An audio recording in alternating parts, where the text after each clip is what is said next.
DJI is a company that's known for their gimbals, whether that's handheld or in their drones. Either way, the gimbals that they make are world class and they've always been pushing boundaries. They just came out with their second round of Ronin S gimbals, both the Ronin RS2 and the Ronin RSC2. So the Ronin RS2 is the bigger version, the Ronin RSC2 is the smaller version. It's a little bit of a mouthful, but they are quite good. So with those new products coming out, you may start wondering, maybe I should get a gimbal, but which one should I get? There are so many on the market these days, both new and old, and they all do more or less the same thing, so which one is good for me? Clearly, DJI has an extensive lineup, both with their current models and their discontinued models, and sometimes the discontinued models can go for a lot cheaper if you find them used. Clearly, this one is a lot more simple than some of these other ones. All you do is clamp your phone in and it just keeps your phone steady. You don't put a camera in, it's just for your phone. You can put it horizontal or vertical and control it from the mobile app. This one's great for people who want to take their phone videography just a little bit to that next level, make it smoother, make it just a little bit better without having to break the bank, buying a new camera, buying a gimbal, and all of that stuff that comes with it. So this is a super cheap way to make your footage look super smooth. So this here is an option to keep your phone videography nice and smooth, as you can see. But if you're not looking to just use your phone for your videography, this one is probably going to be a bit too simple for you. Right now, DJI is on their 4th model of the Osmo Mobile. They just released it in August or September, so it's quite new. So you'll be able to find the Osmo Mobile 1, 2, and 3 for a little bit cheaper now that the new one is released. Next up, they have their Osmo series, which is pretty much completely dead, but these are gimbals where the camera is incorporated into the gimbal, so you don't need to have a mirrorless camera that you can swap in and out of for this gimbal. It is all fully attached into one continuous gimbal section. Now they do offer upgradable options for the gimbal. This is an upgraded version of the Osmo where you can actually buy interchangeable lenses for this. This is the DJI ZenMuse X5. I think the normal Osmo comes with the ZenMuse X3. So it's a little bit of an upgrade, but these are still fairly limited in the video capabilities that they could shoot in. Basically, you just stick your phone on this little holder here. You get to use your phone as a monitor for what the camera sees. And this is really all that's required. You can get a Z-axis stabilizer, which compensates for any bounce. And this guy here is just a little microphone that's sticking out of the front. Super simple, super compact. You can pack it up in a small backpack if you really wanted to. The footage isn't too bad, but it is fairly limited because of its processing power inside of it. But now that they're pretty much fully discontinued, you can pretty much find any versions for somewhat cheap because people are going to be getting rid of them. I won't say it's not a good buy because clearly there is a market for some people to use something like this, but for someone who's wanting to take their videography to the next level, this may hinder your skills a little bit just based on the overall camera quality of it. Another thing to note is that there's often a lot of issues that come with these. This particular model has been sent back and forth to their offices because of battery issues quite a few times, so buyer beware. Next up we have the Ronin SC. This is a miniature version of this guy, which is the Ronin S. I don't have one because I went with the full-size Ronin S, but the Ronin SC is basically a miniature version of the Ronin S, made primarily for smaller mirrorless cameras, so you're not going to be throwing a Sony FS5 or a Canon 1DX Mark II or III on it. It's mainly made for smaller cameras like the Sony a6500, maybe this Sony a7 III, Canon R5.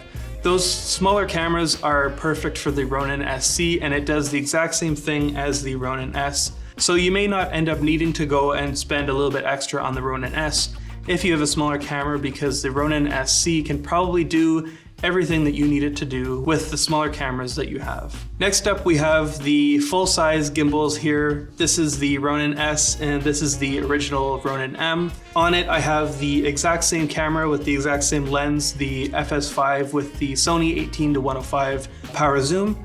They both can fit these cinema cameras. The Ronin M is a little bit more comfortable on it, where the FS5 is a little bit tighter and it's quite a bit harder to balance on the Ronin S. But if you're not going with a big cinema camera and you just have a DSLR or a mirrorless camera, these are both perfect options for you because they work perfectly. I've been using the Ronin S with my Sony a6500 for the past year, and I basically have no bad things to say about it. It's been treating me well. Its user interface is pretty easy. The app isn't great, but it's fully usable once you get the hang of it. And there's some sweet accessories you can get with it as well. Here I have two of them. This is an extender arm that you can put underneath if you want to get some really high, almost fake looking drone shots with your Ronin S.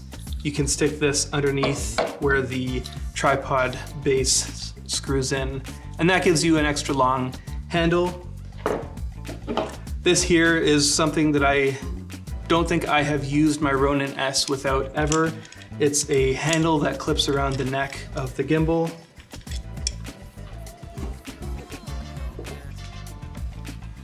And it looks like this. If you're like me, the Zhiyun cranes look really appealing because of that extra handle that they have on the side. So this is a maybe $30 fix so that you can use your Ronin S the same way like this. You get the handle here. It doesn't block the motors from flying around. It even has some screws and a cold shoe mount on it. So I can't recommend this handle enough if you have a Ronin S like me. And then here we have the Ronin M. So the Ronin M has been updated quite a few times. It's been discontinued now. But for people who may want to be venturing into buying a full-size gimbal and maybe don't have a budget for the brand new ones, this is not a terrible product. Here we have the underslung handle, and then we have these two other handles like this. I have it off right now, so the motors are free flying right now.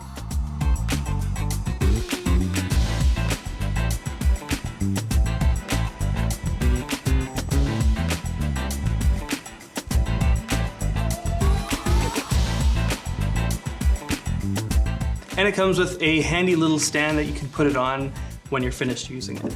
So the Ronin M can handle a fairly similar payload as the Ronin S, maybe a little bit heavier, but the cradle it can hold is a little bit bigger as well. So you don't have to worry about the size as much as you do for the Ronin S.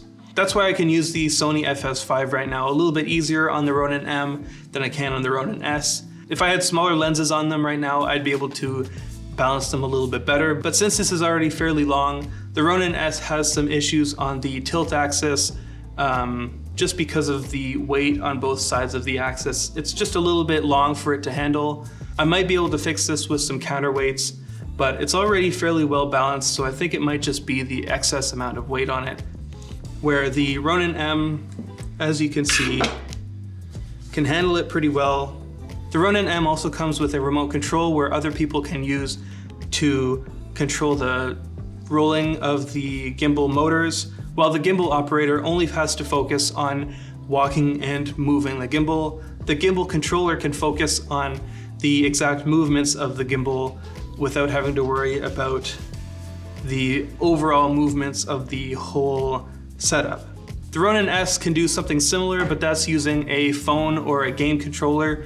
Using their Ronin app, you can use your phone to move the camera around with your phone. It's called Push Mobile. They also have an option to connect a game controller like an Xbox or PlayStation controller to your phone, which connects to the gimbal, where you can control different axes with the joysticks. So that's also really cool. And I'm not sure if any other gimbal companies can do that as well. So big ups to DJI for that. Now, if you're really wanting to break the bank, there are even bigger options, but those are quite a few $1,000s. So I'm not gonna bother going into those because 1, I don't have any of them. 2, I've never used them. 3, I feel like most people who are watching this probably won't have the budget for it anyways. But DJI does have their new gimbals that are just released in the last week from posting this video. I'm super pumped about them. They have so many new features on them. As much as I love my Ronin S, the Ronin RS2 looks so good with the touchscreen integration, the time of flight sensor that can automatically rack focus based on the distance between you and a subject, the hinge under the handle, the carbon fiber construction, all of it just looks so good. I may end up having to go and buy one. So since I don't have one of the new Ronin RS2 and the Ronin RSC2, I can't really show it off. DJI has sent out some to other creators, so I would recommend going checking those out. Peter McKinnon, Maddie, and Teppo Hapoya made some videos on them, so I would recommend going check those out, among many other creators that I haven't watched yet. So they'll be able to go into more details about these new products than I can. But what I will say is, since those are going to be priced at their premium levels, all of these gimbals should be coming down in prices coming up soon, if they haven't already. And the used market is probably only going to be going down in price as well. So I would recommend going check out your local Craigslist, Kijiji, Facebook Marketplace, wherever you can find used gear like this. Maybe even a local camera shop may have some of these lying around used for sale. There's definitely an abundance, and there's definitely a perfect gimbal for you, probably within a perfect budget for you as well. If you're impressed by the green screen setup that I have here, one of my next videos coming up soon is a tutorial on how to do green screen, so make sure you're subscribed so you don't miss that video. Thanks for watching. I really hope you enjoyed this video. If you liked it, throw a thumbs up. If you loved it, throw a subscribe. Catch you guys in the next one. Peace.